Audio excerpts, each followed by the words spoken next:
Hello, everyone, and welcome to the Very Reasonable Pilots podcast. I'm your host, Charles. Along with me is always my co-host, editor, producer, co-pilot, gunner, navigator, orator, and podcasting associate, Jacob Gloth. How you doing today, Jacob? I am swell, Charles. It's episode 242 of the podcast. Very exciting moment. Oh, my God. Very exciting. We've been doing this podcast for so long. Oh, my God. We should talk every episode about how long we've been doing the podcast.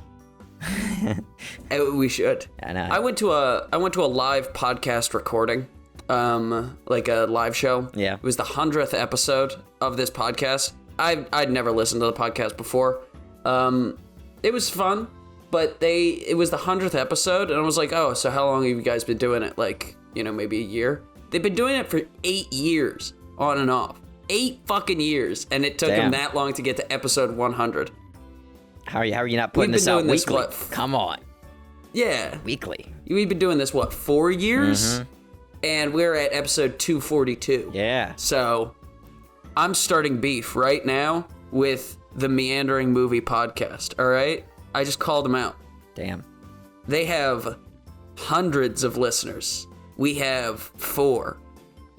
2 of which are me and a separate account that I made just to watch the pitch. Pitches. A little bit more than that. But speaking of pitches, you got some pitches? I have a pitch. I do, bitches? Yes. If you remember, my title for this episode is Ego Lives, which I really liked. That was a good title. Thank you. It did give me, I wrote, a bunch of ideas on what it possibly could be. And yeah. One of which I really, really liked, and I started writing. And then I realized the title makes no sense for this show at all. Like, the way I started it made sense. And also, I had no idea where the show was going, and it was getting to the point where, I was like, is this even, a TV show? I don't know what the fuck this is. I don't have, episodes laid out. So I changed everything. It's a story. And I went with a different idea. So my show is about... we'll be getting that other idea at some point. No, I'm probably sure. not. Kind of bin that. Maybe I'll use it for something else, but I don't know. Anyway, this idea is essentially Ego Lives is going to be a show about a prophet in a morally corrupt world trying to rebuild the god of reason. And I mean literally rebuild. This is like a medieval fantasy world. Or I say medieval fantasy. This is ancient, ancient sort of, Greek or Roman time. Mesopotamia. So it's ancient Mesopotamia. Swords and sandals, yeah. Alexander the Great kind of periods. See, we don't have heavy mounted cavalry. We have, guys with spears and people with shields and yeah. The shields are made out of reeds and stuff. No. The shields are good. They're metal, copper, iron, or whatever. But it's not yeah. But not everything's figured out. This is ancient times. So our main character, or one of our main characters, is Goethen, which is spelled Goethen. Goethen. He is the last prophet of ego, the god of reason. He's a crazed wild man who quotes philosophy and forgotten texts in all responses. He hates his god for abandoning him, yet still talks as if he can hear him, but is at the same time still upset that he can't hear his god. So before his god died, he could hear his god at all times. They were how people have you have an internal dialogue, or you can you can think inside your head. It's essentially his thoughts inside his head were his god talking to him, and now his head just feels empty because his god's not there anymore. And he's been alive for hundreds of years because his god has sort of extended his life. But maybe it's... Okay, so this is a real god. It's not he might be crazy. It's not up to interpretation as to whether the gods or not are real. The gods real. The gods are real. In this. Yeah, okay. So he's a prophet of this god, and then he has an apprentice as well, whose name is Saran. Saran, she's his apprentice. She's convinced that ego can fix the world if they can bring him back. Very lively, young, studious, but a bit of a risk taker. So she's much younger. She hasn't lived for hundreds of years. She's lived for, fucking 20 years. But she's she's going to take up the mantle of Goethen whenever he's done, or whenever, she's ready enough to move on her own. So she's learned the ways of how to be a prophet, how to give speeches, how to, convince people. Another guy we have is Poro. Poro is a landless knight on his pilgrimage to gain favor with the gods, become a journeyman knight. So the way the knights work in this world is that they're essentially, they go to like night school, and then when they're done, they get assigned to protect a religious prophet figure. He's going to eventually get put on Goethen's retainer. He has to defend Goethen for like a year or something like that. That's essentially the way the knights, if they can defend their prophet from a year from getting killed by random villagers or bandits or whoever, then they've succeeded. Okay. And question, if the knight fails, but it's like he gets struck by lightning, is it still count as a failure, or does the knight just get to do it again? They have to survive a year. Whatever happens, you gotta... Better hope he... Goethen could choke on a peach, and Poro would lose. Poro has to defend this man no matter what. Whatever the threats. Damn, that's kind of a shit deal. I mean, it's only a year, and what are the odds they're gonna die? It couldn't be too high. Medieval times, or like a Sword and Sandal time, I feel like the chances are pretty good. You're gonna die. That was my joke. Yeah, It's not the easiest, not the easiest job. Dude, you get fucking dysentery and die tomorrow. Next we have. I know a guy who got dysentery. Oh, was it you? That?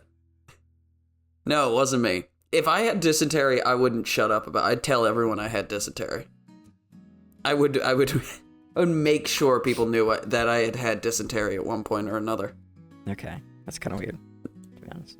But I think it's funny. I know a guy who he's like, I've got dysentery, or I had it.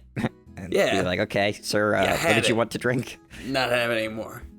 Yeah, more poo water, because I want to have dysentery again. No, I have a buddy who went to a waste treatment facility, and he had like a piece of paper because he was taking notes because he's an engineer. And he put the notes in his bag, and then he went back home and read the notes and ate food. Ooh. But the notes had been out and exposed in a waste treatment facility where he had been wearing like a mask, a PPT, and stuff like that. Yeah. Big mistake. So he had dysentery for like a week, like an idiot. That sucks. But sorry, go back to the story. Okay, so we got Goethen, the prophet, Saran, his apprentice, Poro, the knight that's going to be helping him out. Next we have Beria. Beria is a priest of Forsyth. Forsyth is the god of base desire. She despises, so Beria despises Goethen. They're like rivals. Mm-hmm. She's very cold, calculating, very clean, very influential person. And her knight is Doran, D-O-R-E-N, who's a very skilled knight. He's like the picture-perfect knight. He's very poised, top of his class kind of guy, Very tall, very big, muscular. He's got like a, black Handsome. Suit of armor. Henry Cavill. You could just say it's Henry Cavill. Yeah, it's well, I was thinking much younger, probably, but young Henry Cavill. Henry Cavill's son. Because all the knights they just finished school, so it's like they're fairly young. Yeah. 24 or something. I don't know. They finished night school. Then we have Tog. Tog the Unwashed is his name. Tog the Unwashed is the priest of Dio, the god of needs. He's like a Diogenes type, very, very lazy but deeply prophetic, kind of mean. Mm-hmm. He's good friends with Goethen, but sort of adversarial, and they have deep philosophical arguments. Because he's the god of needs. He's very much just like, we just need what, or he's not the god of needs. He's the prophet of the god of needs. So he's very much just like, just get what you need. That's all you just need shade, you need a place to sit down, and you need water and occasionally some bread, and that's it. And that's all you should do. Mm-hmm. He doesn't fucking bathe. That's why he's called Tog the Unwashed. He's very lazy man. Yeah. I'm digging how Freudian this is. Well, you did give me the name Ego Lives, so. Yeah, I know, but I don't know. I'm liking it. It's fun.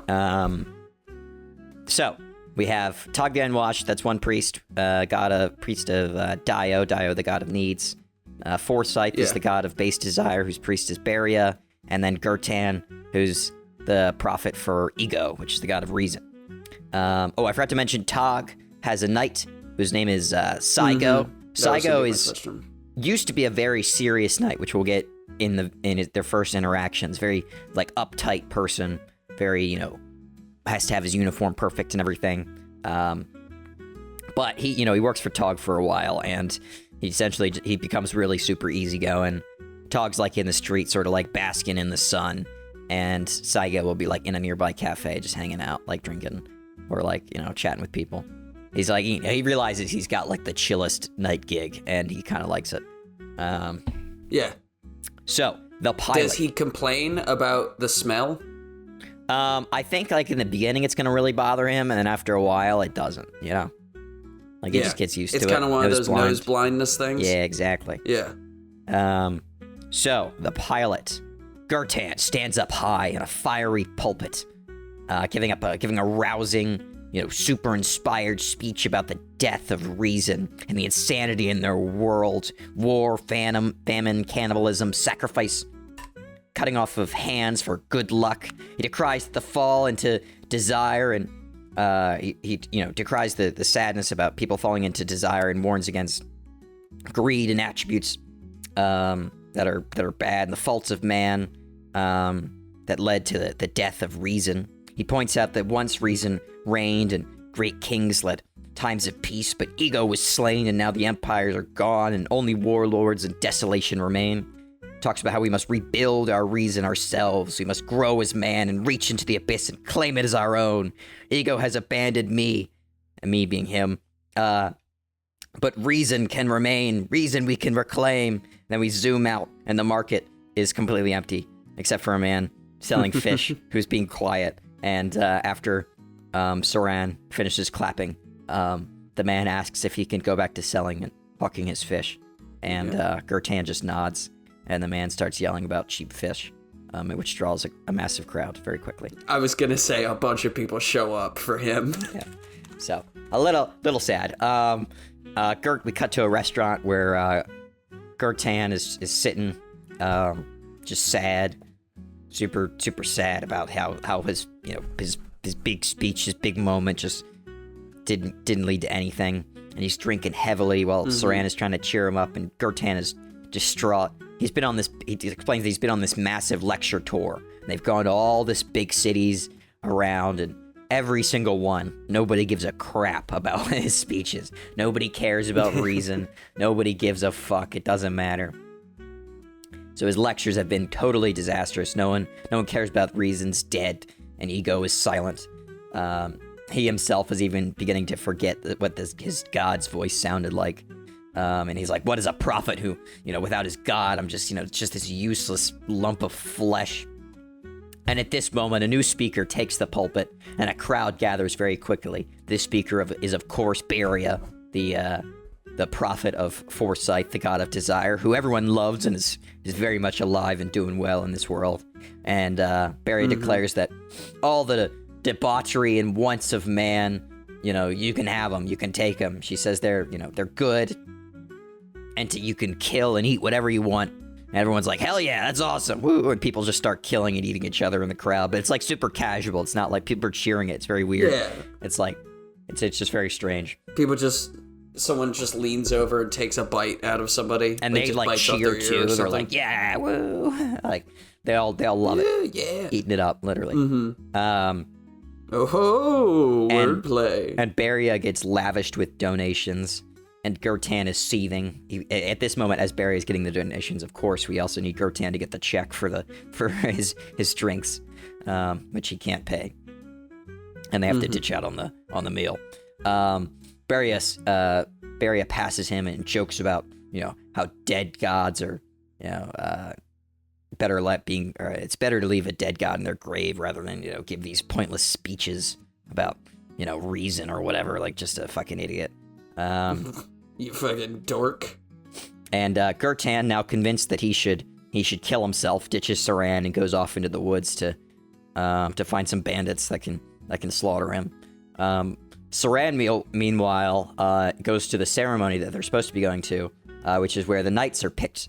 The knights pick which deity they're going to serve, and in this thing, she realizes that that's her prophet, Goethen, is gone, and she's confused at first, and then she kind of realizes that he's off to kill himself. She'll like look out and see him like heading off into the woods, and she'll yell, but he won't respond. And she's like, I need to get somebody to help me go find him. She isn't really realizing he's going off to kill himself, but she thinks he's like, just like distraught and like he's clearly gonna die if he goes into the woods and gets murdered by bandits. Yeah. So she's like, I need to get a knight. And now they haven't had a knight since her entire time working with Goethen, because the knights have to pick you, and there's only a couple. There's not a whole ton of knights, and nobody's gonna pick the crazy man who's has no followers, is completely broke, and his god is dead. Of course, like you're gonna pick somebody whose god's alive and seems and cool, powerful, and can make a name for you in your yourself, something in the future, something glorious. So Saran pretends that she is Goethen, and so then we have a more youthful look on the face of this god, so it kind of makes it seem more appealing rather than this old man. And she lies and says like, oh no, Ego came back years ago. Yeah, of course, I hear the guy. Yeah, Ego, I can hear you right now. Yeah, I agree. We should get this knight. And she convinces this sounds like a good idea. Tricks Poro into picking Ego, and very quickly once they start leaving the city, and the ruse is slowly unraveled, and he realizes like, wait, okay, so you're not the prophet. Your prophet's out there, and your god is still fucking dead. He'll realize that her god's still dead at the end of the episode, and he's like totally fucked up with his pick. And also at this ceremony, we'll see that Doran goes to Beria, and Saigo, which is Poro's friend, will go to Tog the Unwashed. And he looks very upset that he's going to Tog the Unwashed. He first... You would be, wouldn't you? He first hears, like, the name, the Dio, the god of needs, and he's like, oh, that sounds like very, respectable. Cool. Like, it's probably going to be a Pragmatic. priest that's, like, super, out to help the community or something, and somebody that's, like, wants to do good in the world and is... somewhat not overly lavish like the god of desire is, the god of want, space desire, Forsyth. It's gonna be someone more reasonable, and it is not that. It is the Tog the Unwashed, the Diogenes type. So he's a little disappointed. And he's we'll of course see. I imagine this show's animated, and we probably see like the classic. Really? What's the character from Charlie Brown who's got like the bugs flying over his head? Oh, fucking, what's Linus? his name? Is it Linus? No, Linus is the one with the thing. Peanuts. Whatever that guy, you look it up, but whatever that guy's name is, like we'll see bugs flying over his head constantly. Like he's got the little stink symbols going, or something like that. Pigpen. His name is Pigpen. Really? Yeah. I don't remember that. That's a pretty lame name. Yeah, it's a pretty fucking lame name. Anyway, so they go into the woods and they rescue Goethen, who has been captured, and he's being roasted alive with Tog, who's also for some reason being roasted out there. Saigo is nowhere to be seen, and they're being roasted alive on this thing, and Tog convinces him that he shouldn't. That if he should be dead if his god is dead, because he's like, hey, you've been alive for like hundreds of years. If your god was fucking dead, would you be dead? He doesn't say this in a way to like convince him not to to let himself die here. He's more just like trying to correct him, being like, I don't think your god, like, he's not saying it in like a genuine like friendly way to help him. He's saying it like it doesn't make any sense.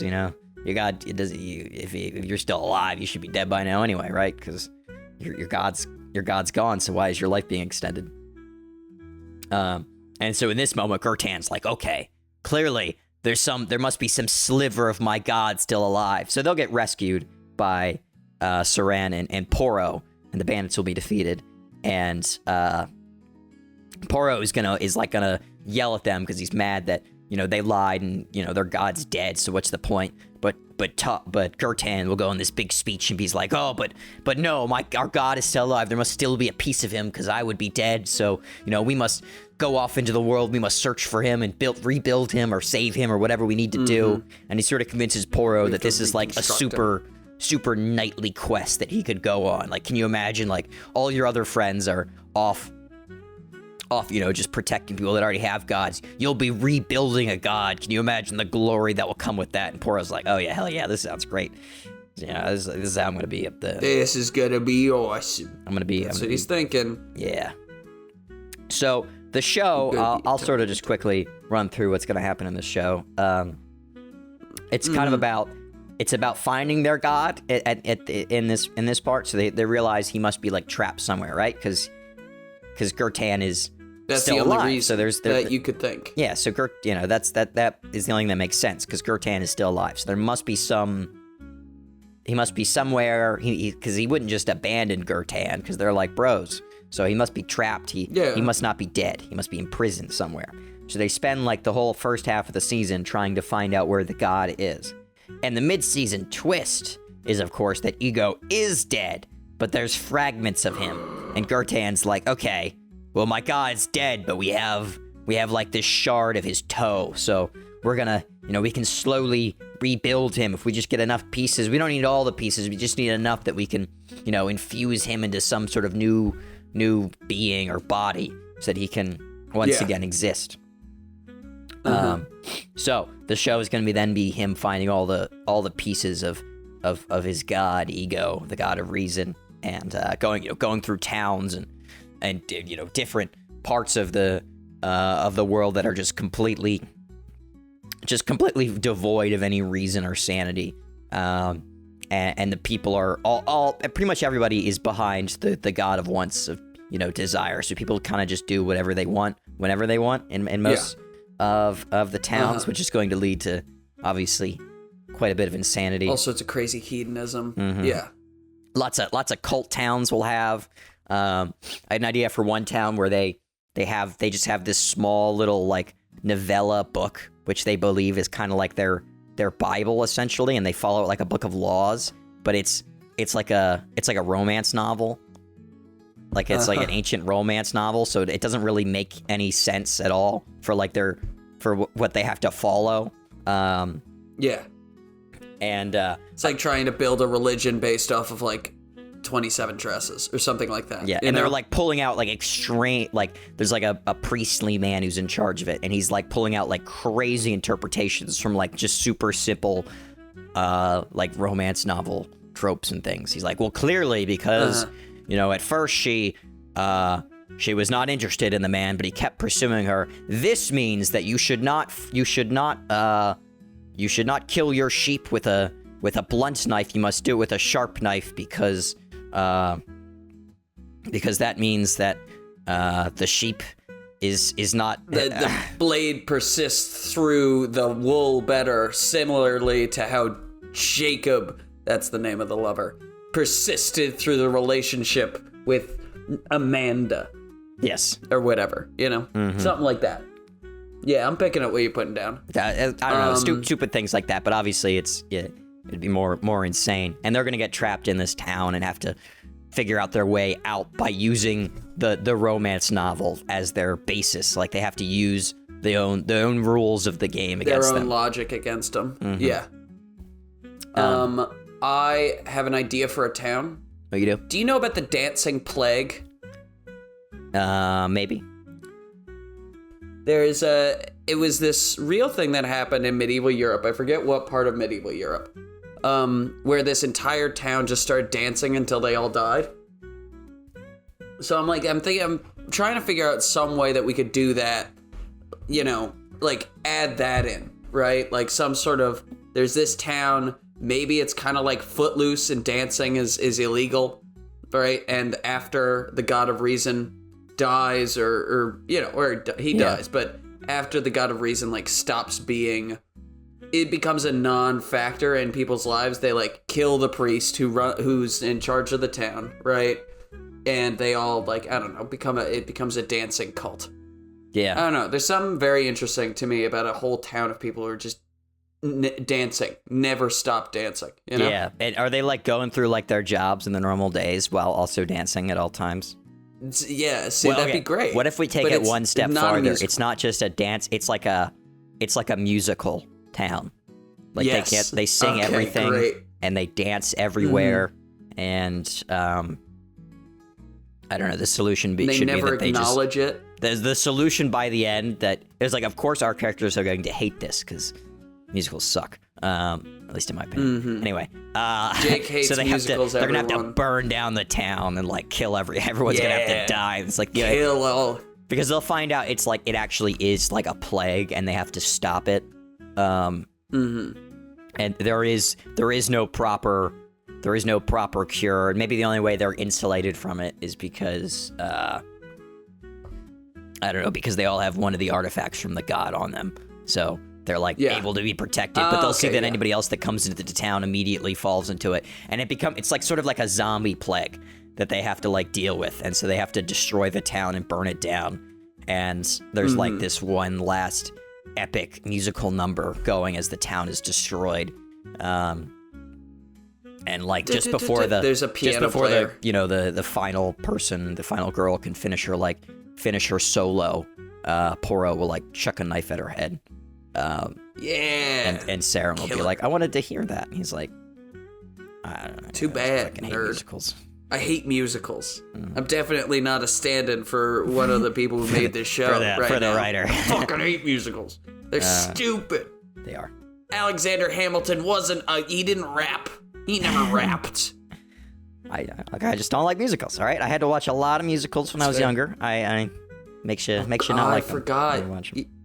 I can 100% see that because I know your family. I've met them. I know your family. Well, my sister is the one that is the reason I had to watch a lot of musicals. She's a big musical fan. I didn't. I'm sure. Yeah. Yeah. So I had to go to a lot. Pain, suffering. Anyway.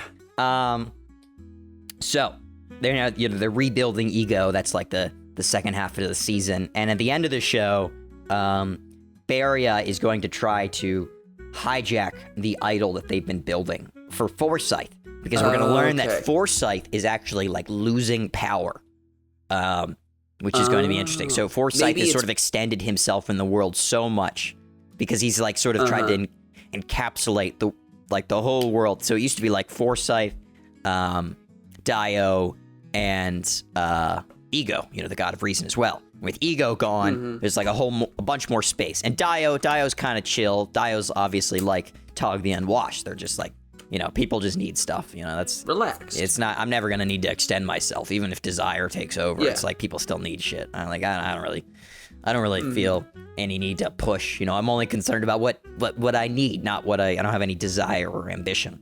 And of course the god. Kind of like the dude from The Big Lebowski. Yeah.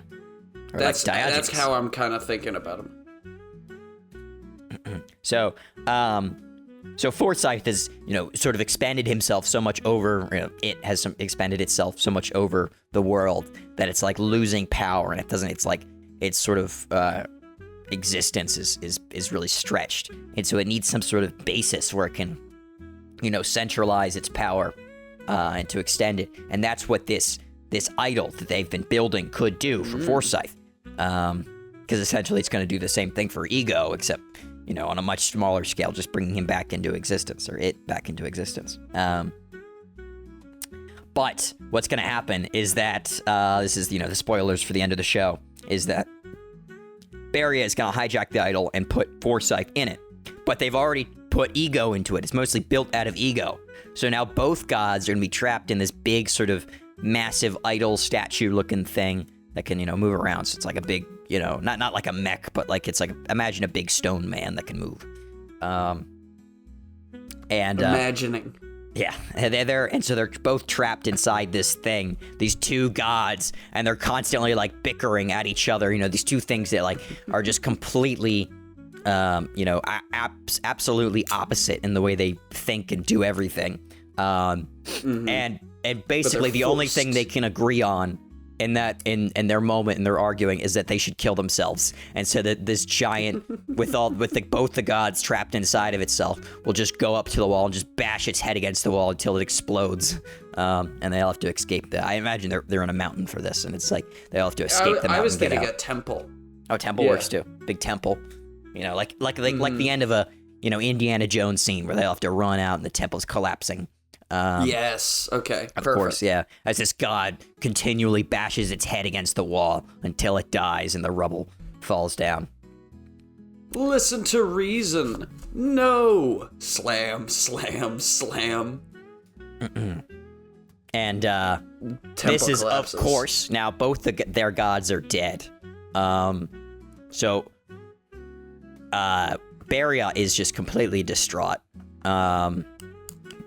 And at first, Goethen is as well, but he's also like, well, I mean, reason's dead, but also, like, terrible desire's gone too, so, I mean, I guess reason's kind of back. It's like, kind of like I don't know. Like, it's not so bad. This is better than what I had before. So he's kind of like, well, maybe I'll just give, Saran will kind of convince him to, like, maybe we'll give the lectures another shot. We'll have maybe a post-credit scene where he's given a lecture, and he's got, like, 4 people in his crowd this time, which is, that's better, at least. And Beria is giving a lecture, but no, everyone's just throwing food at her because she, she's useless now because she can't give them gifts or her god dead. can't help anymore. Mm-hmm. And her whole, like, thing was based off of, like, the power of this god, whereas his whole thing is more about like philosophy. It's about like figuring out how to live properly in the world, and this god is a tool by which that happens, right? But she now, without the god, has nothing. Yeah. Mm-hmm. Whereas he, without the god, at least has the lessons of reason. Mm-hmm. And Poro is a little upset because he's like, okay, like, I didn't really bring a god back. But Saran kind of spins it for him. He's like, well, you killed a god, sort of. He's like, oh, that... Yeah, he kind of killed two. That kind of works. Like, I guess I could say that. Yeah. Like, I could spin that as, like, I'm the guy that...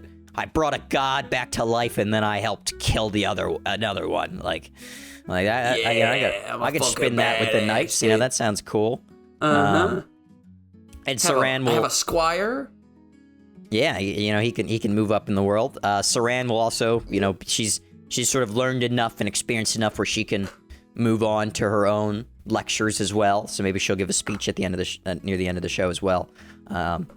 And of course, maybe the end of the show, like the very last scene, of course, needs to be surrounding Tog the Unwashed, because he's my favorite character, and there'll be a lot of Tog the Unwashed in the show. I think there should be a lot of philosophical arguments between Tog and Goethen. Yeah. And there'll be like a huge crowd around Tog because he's like the only prophet with a god left, really. Like there's a couple other gods in this world, but he's of the central ones. He's the only really main big god with a big prophet left. Capital G. And he's got this huge crowd around him watching him. And they're just like taking notes as he's just like lazing in the sun, like eating an apple. Yeah. And like yelling at people to move because they're blocking the sun from him. Because all I need's the sun, baby. I need the ground beneath my feet, the wind in my hair, and the sun on my face. And this apple in my stomach. Yeah. Yum, yum, yum. Hell yeah. And he's got a cat. Like a kitten. And that's how he ends. Because the kitten is the only one that can stand to be that close to him. Yeah. Because the kitten doesn't have a sense of smell. And maybe the kitten has got on around its neck a little piece of a Forsyth, or maybe Forsyth and Ego. I was thinking so maybe it's got the toenail, from the very beginning. The first piece of the god that they find. So it's like a hint that maybe the gods can come back if there's a season 2, but there won't be. Oh, because I didn't write one. Ego lives twice as much. Ego lives so much more. Ego lives electric boogaloo. Oh yeah. I mean, you could do it. You could bring this back, but now it's it's set in like a cyberpunk dystopia universe. Yeah. And you got to use the And so the teachings of these three have like developed this, three disparate societies, all of which rely on each other. This is pitching a different TV show. You know what? Well, we liked. If you want to do a sequel to this show, you are welcome to. Yeah, well, thank you very much. But I'll see how I can fare with that. But that's the show. Ego Lives. I took the title kind of literally. With a god. I think it's fun. I like the idea of a prophet trying to rebuild his god because he's sad because he doesn't have anything to. Because he misses him. Like his whole purpose in life is gone, so it's like I need to bring this thing back. my whole business is fucked. I like that too. I'm a fan of Ego Lives. I think it's fun. I was thinking about it being live action. I'll be honest with you. That was how I kind of imagined it throughout the entire process. I'm not opposed to live action. I think that could be. Yeah. All right. And I did also kind of imagine the building of the god to be almost like a horror movie sort of situation. Like they're constructing a man. Yeah. And so there is a little bit of the Frankenstein sort of element to it. Mm-hmm. Where, every piece of the puzzle, right, they keep stitching. Maybe they find a corpse, right, and it's perfect. There's nothing wrong with it. And so each time they find a new piece of the god, they cut off a piece from that corpse and attach the piece of the god, right? Mm-hmm. Until eventually you have this, thing that's, half alive and half undead and kind of, They could find, a massive cyclops or, a big giant. Because I feel like the body needs to be massive, right? And maybe they could have some failed attempts. So we could have some smaller bodies that they do it to, or maybe at first they're using they're trying to build it out of biology, and they realize out of things, and they realize that's not gonna work, and then they'll eventually realize that they need a big stone man with some little bits of organic in it. Yeah, maybe the first thing this popped in my head. I don't know why I assumed they had a cart, some sort of a covered wagon that they had the body on, right? Yeah. So when they're moving throughout the thing, Poro has to maybe they have around. Or they have a monkey, right? And the monkey has one normal monkey eye and one huge fucking human eye, right? That's kind of sticking out of its head, and it's the eye of the god, But we couldn't really fit anything else on the monkey, and every time we try and get the eye back, the monkeys keep scratching, he's mean. So we just put the monkey in a cage, and we keep him here and we feed him and stuff, And Tog the Unwashed just shows up places. I don't think that there should ever be a scene of him hitchhiking or walking somewhere. He should just he's just there. He's there. He's always there. A lot of places they go, he's just already there, just hanging out. Sitting on a bench, right? Maybe with the monkey, you could have two sort of parts of it. So first they have to put the god's eye in the monkey because, they need to the eye needs to be kept alive. You know what I mean? It needs to be kept fresh. Because I think that would be neat. Uh-huh. And also maybe the god can see when it's attached to the monkey. I was thinking that. I was maybe they don't know that the god can see. But we, every once in a while, will get, a sort of, POV shot from the monkey's point of view, looking out of its god eye and, kind of, and maybe we hear what our main guy would have heard if the god was still, alive, Yeah. We hear a little bit of the gods, I'm a magic, god of reason and all that stuff, And maybe, actually, here's what it should really be. It should be the Eye of Foresight instead, because maybe they'll accidentally be getting pieces of Foresight, not realizing. And that will be part of the reason that that's part of Barry's plan to accidentally make them make the wrong idol.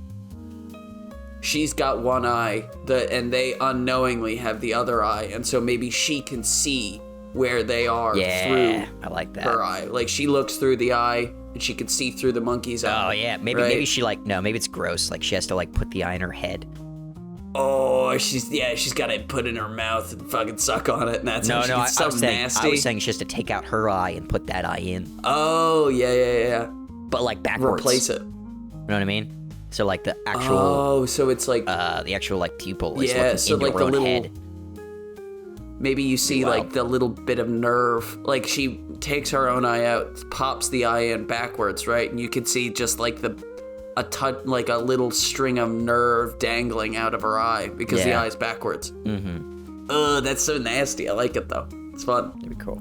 Very cool.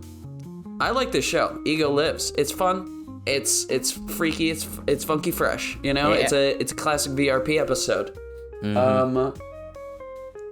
So, thank you everyone for listening to the Very Reasonable Pilots podcast. I've been your host, Charles. Along with me, as always, has been my co-host, editor, producer, co-pilot, gunner, navigator, orator, and podcasting associate, Jacob Cloth. If you like what you heard here and you want to hear more, please give us a like, a follow, subscribe, tell your friends, tell your family, tell your dog, tell your cat. And remember, we will be here next week with a brand new television series for you to imagine and enjoy. And the name of that show will be, drumroll please, you can't be making me do these drum rolls every fucking week, Charlie. I mean, I keep adding them in. I did the drum roll. You don't have to. You keep making me add it in. It's ridiculous. The show, the episode, the show that he's going to be doing next is called The Man on the Yellow Moon. I'm excited for what you do with that. He picked it already. I am too. I did pick it already. Yeah. Have you already written it? Is it alive? Is it somewhere? I have not already written it. But I know what I have an idea of what I'm gonna do. You know, I've got all these cool ideas, and I'm just trying to figure out how I can weave them together. Yeah, you know, I gotcha. But it's not set. It's not gonna be set in space. It's gonna be like a contemporary show. It's a drama. Okay. Comedy. The Man on the Yellow Moon. Yeah. It's gonna happen. Who knows? All right. Who knows? Not I. I haven't written it yet. Yeah. Neither do I. I'm not ready. Thank you, everyone. Good. Please don't. Because yours would probably be better than mine, and that would be really funny fucking. When we show up with like with ideas for the same title. Oh, damn! That should be episode 300. Oh, exciting. We both write full scripts for 2 different shows, and then we and then make them fight. Yeah, we just read one. We just read the first page of your script and then the first page of my script, and then go back and forth until it makes sense. Until we lose our minds. JK, it's already happened. Thank you, everyone, and goodbye.